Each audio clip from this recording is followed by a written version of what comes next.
So I'm going to talk about a different concept right now, the idea of living through history, which a lot of people sort of my age have felt this year.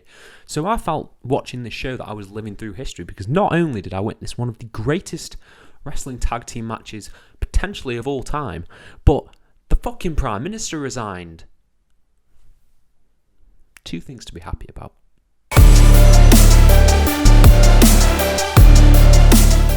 Hello and welcome to FCTR, I am Ewan McQuaid, and today we are talking about New Japan Pro Wrestling Royal Quest Night 1 in particular. Night 2 will hopefully be up tomorrow or in the coming days, but this is my review of Night 1 of that event that aired a few weeks ago but is now available on New Japan World. This UK-based show using some UK talent, some New Japan talent, forwarding stories from New Japan. Very interesting stuff. So if you like this kind of thing, please hit subscribe. It means a lot to me right there in the heart. So yeah, let's just talk about the show. This is my review. I'll run through the card, run through the angles, run through everything about this show, everything I want to talk about. And yeah, shall we just dive into it with the opening match, which was Dan Maloney taking on Gabriel Kidd. Dan Maloney I know from the 0121 in Progress, and Gabriel Kidd I've seen at a few Rev Pro events, as in on Rev Pro On Demand. Both are incredible workers. You know, this match followed a great video package as well, by the way, hyping up some of the main matches on this show.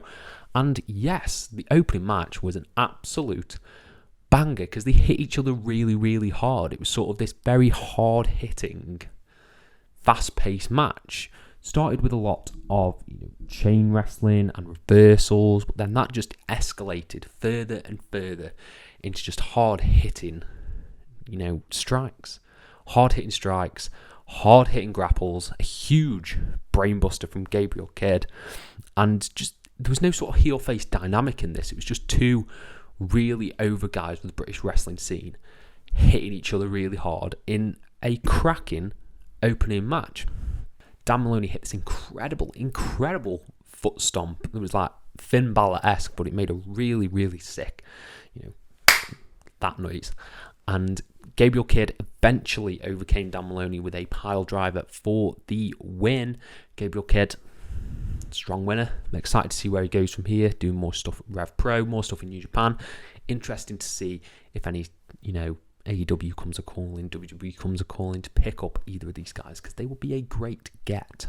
The next match we got was Michael Oku teaming with Ricky Knight Jr. to take on Gideon Grey and Great-O-Khan of the United Empire. This was basically a handicap match of the two Rev Pro guys taking on Great-O-Khan as the dastardly, comedic villain Gideon Grey stood smirking in the corner. I quite like Gideon Grey as a screen presence. I'm not sure if the goofy trope necessarily works with the United Empire. I don't see why Will Ospreay would really keep him around. They put on a lot of stuff on commentary about how he, funds it with his money, but I've only ever seen him lose, really. I've never really seen him pick up many wins, so I don't know why they'd keep him around like that, but maybe I'm in the minority here as well. I really enjoy Great-O-Khan. I think he's a really terrific monster heel, because he's quite agile, but he also knows how to sort of psych the crowd up. The Mongolian chops, which he did here in abundance. He did this great spree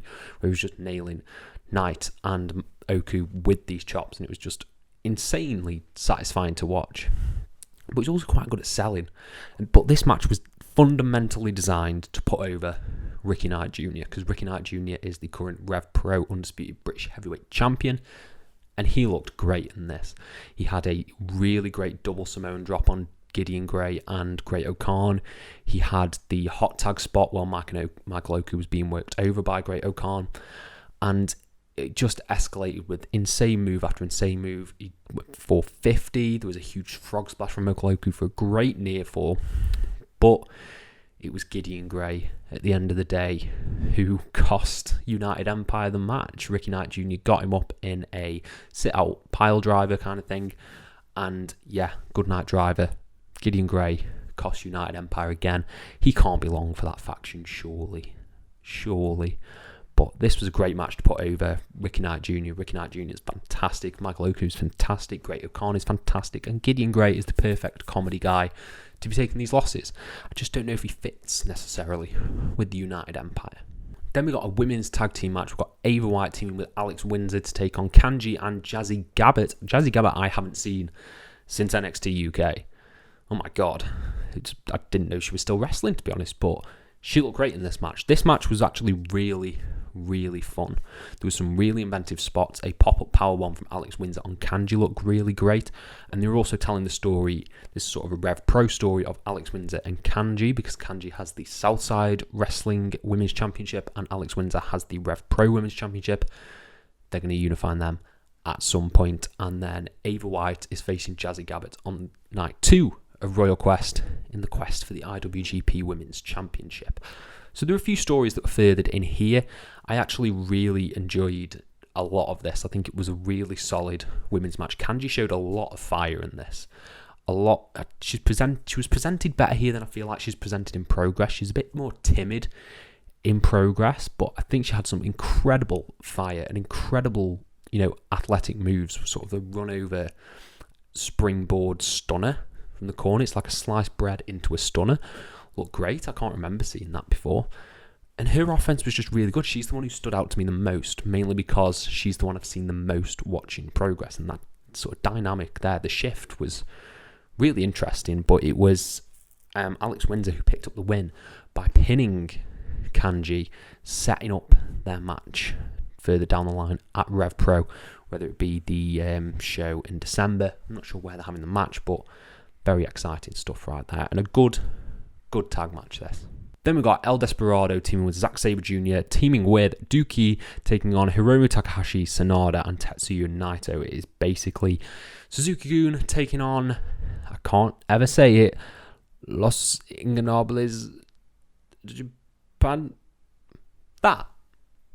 Taking on them. And this was a really fun 6-man tag. Naito and Zack Sabre Jr. are facing each other in night 2 of Royal Quest. And this quest for the IWGP US Championship is really fun. They've got such a playful relationship, Naito and Zack Sabre Jr., and it's really fun to see here. Zack Sabre Jr. is just, the way he works off the crowd and sort of his off-the-cuff remarks are just phenomenal. Absolutely phenomenal. I love the way he works and the technical stuff like that. Still waiting for that Danielson match. But this was a really fun 6-man tag. Really fun. I think everyone sort of got their stuff in and they didn't do too much Naito, Zack Sabre Jr. stuff that is going to cross over and not make you excited for night 2, which I think is a really interesting way to go. There was a lot of Takahashi, there was a lot of Sanada, there was a lot of El Desperado, some really cool, lucha influenced moves and stuff like that. It wasn't like a blow away trios match. But this one really furthered the story between Naito and Zack Sabre Jr. And that was what I found most interesting about this, diving into New Japan as sort of a rookie. That is probably the hottest feud right now, is Naito Zack Sabre Jr. And I'm really excited to see where that goes following Royal Quest, as Naito picked up the win, defeating Suzuki-gun, and then had a interesting stare down with Zack Sabre Jr. So yeah, really solid 6-man tag action, and I'm excited to see where this feud goes with Zack Sabre Jr.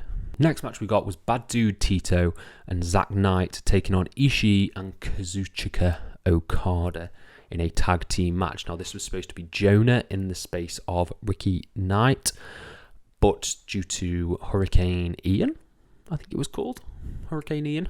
Yeah, Jonah couldn't make the show, so this was just a standard tag team match between two members of TMDK and Chaos. So for me, this was one of the least interesting matches on the show for me, and it had Okada and Tomohiro Ishii in it. I don't know why, something about it just felt very standard. It was sort of Ishii would get worked over and Okada made the hot tag. I didn't think there was enough story development here. I think Zack Knight, Zack Knight looked great. I think he's, really, really promising in the way he works and the way he deals with the crowd and the way he works in a tag team. I thought that was really interesting to see. But yeah, for me, this was just really sort of bog standard. I didn't think it was blow away stuff. And Okada didn't even hit the Rainmaker in this match. So I don't know if this had to do with time constraints or not having Jonah there. But yeah, this match didn't blow me away. Okada picked up the win with Ishii pinning Zack Knight. And yeah, we'll see where it goes from here. There's nothing to write home about this one, unfortunately, which is sad. Then we got big 8-man tag action. We got Hikuleo, Jado, Hiroshi Tanahashi, and Tama Tonga taking on Bullet Club of Gedo, Doc Gallows, Carl Anderson, and Jay White. Big 8-man tag team action. And again, similar to the previous match, this is one that didn't particularly blow me away. Because, I don't know, something about sort of Bullet Club. I think they're cool. They don't connect with me necessarily as much as I'd like them to. And I think the impetus for that is... Ooh.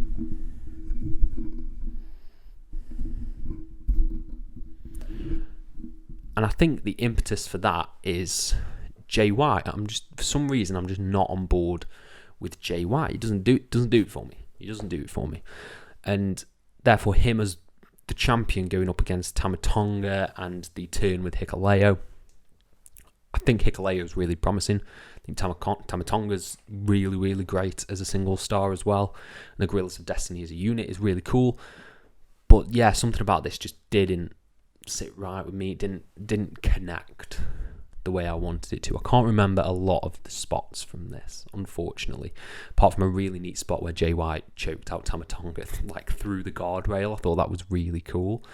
But yeah, something about it just didn't click for me.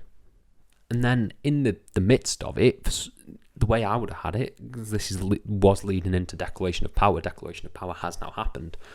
Tama Tonga probably should have picked up the win, but it was Tanahashi who hit, I believe, Gedo with the splash and picked up the win for the team. So yeah, not a massive fan of this 8-man and the way it sort of furthered the feud. We'll see where it goes, but this is one of the least interesting storylines for me coming out of this show. Then we got something I was well into. Will Ospreay taking on Shota Umino. Shooter himself. This match was absolutely cracking. I love this. Will Ospreay is one of the best in the world. His offense just clicks with me. I know he does a lot of flips. That is why. But Shooter is also great. This was my first ever Shota Umino match that I have ever seen. And it was goddamn fantastic. I think the way he works, you can see as well, they put it over on commentary, the Jon Moxley influence in his offense with the knees and going for the Death Rider. There was some really interesting calls in terms of that. But overall, I just thought this match was a blow-away success of getting Umino over and also presenting Will Ospreay as a top star, particularly with the finish. We went into this ending sequence. He hit Umino with the sickest, most insane-looking powerbomb I think I've ever seen in my life. And from there, rolled him over, elbows to the back of the head, TKO's Umino. I could see why people would be annoyed at the ending. However, it didn't dampen the rest of the match for me. I think a TKO finish every now and then is good. And this was a perfect one because Ospreay will be facing either Naito or Zack Sabre Jr. So I'm incredibly excited. This made Will Ospreay look great. He didn't really cheat to win either, which I think is great. So I'm very excited to see where this goes and the match we will get down the line with Will Ospreay. And holy hell, then we got the main event. FTR taking on Aussie Open for the IWGP Tag Team Championships. This match was incredible. The only thing, and I'll get this out of the way, the only thing that dampened this for me is that I knew who won. If I didn't know who the champs coming out of the show were, this probably would have exceeded the Briscoes match. I don't know, but FTR are goddamn incredible. The way the story was told in this, the use of blood, I think, was incredible. The way it's sold, this physical, hard-hitting altercation. There's a bit at the beginning where Mark Davis just chops Dax Harwood and he starts bleeding from the chest, and then that sort of set the tone for the rest of the match, which was tag team perfection, because everything about it was just fluid. There wasn't really a botched spot. There wasn't like a weird instant where the wrong person was legal or something like that. This was just an incredible piece of wrestling storytelling and shows what the art form can do when done right. I adored this match. I'm not going to talk about it too much in terms of spoilers, because if you are watching this and you haven't watched this match, I want you to go out of your way to see this. It is a match of the year contender, and you need to, basically. If you're a wrestling fan, you need to watch this match, to just watch some of the best masters of their craft tell a story.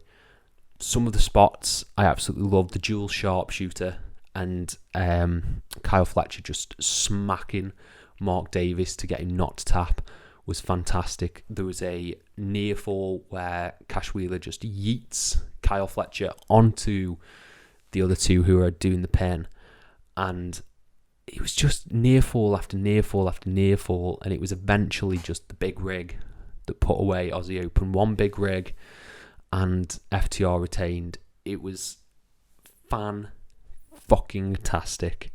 One of my matches of the year on my list, and really, really, cemented New Japan as a product you should be watching. If they put on this high caliber, sort of high octane match, this is what you want from professional wrestling, or it's what I want from professional wrestling. Storytelling of this caliber with wrestlers of this caliber on the biggest stage they could possibly be on. I loved this match. I really did. And you need to check it out, because I will gush about it probably till the end of next year. So overall, Royal Quest Night 1, I thought was a terrific show. It was probably on show of the year contender list. My only two issues with those two tag matches in the middle sort of felt a bit uneven and a bit not directionless. I didn't feel like the matches needed to be there necessarily. But overall, just the opener, the Great O'Khan match, the women's match was great. The main event and Will Ospreay versus Shota was just incredible. So overall, I give this 4.5 stars out of 5. Those two matches didn't dampen my feelings on the show whatsoever. One of the best shows of the year, and I highly recommend you check it out. Let me know if you have checked it out down in the comments below. Were you there? If you were there, what was the atmosphere like? Because it looked off the chain. Let me know anything you want down in the comments below, and I'll try and reply to every single one of them. Thank you all ever so much for your support, and have a nice day.